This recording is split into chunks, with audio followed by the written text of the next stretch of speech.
দাঁড়িয়ে আছে। আমি বললাম, কি ভাই, কি হয়েছে? তিনি বলছেন, আমরা হসপিটালে নিয়ে গিয়েছিলাম এক অন্তঃসত্ত্বা মাকে। সেখানে নেওয়ার পরে একটু পরেই ডেলিভারি হওয়ার কথা, ডাক্তার ভুলে কি ইনজেকশন দিয়েছে, তার কারণে 1 মিনিটের মাথায় অন্তঃসত্ত্বা মা সে মুহূর্তের মধ্যেই দুনিয়া থেকে চলে গিয়েছে, বিদায় হয়ে গিয়েছে। এখন তার ভিতরে বাচ্চা আছে। এখন কি করণীয়, আমরা কি করতে পারি হুজুর, উত্তর দেন।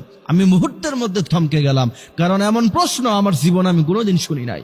এই জন্য আমি এটা জাতির উদ্দেশ্যে আলোচনা করে দিচ্ছি আজকের আলোচনায়।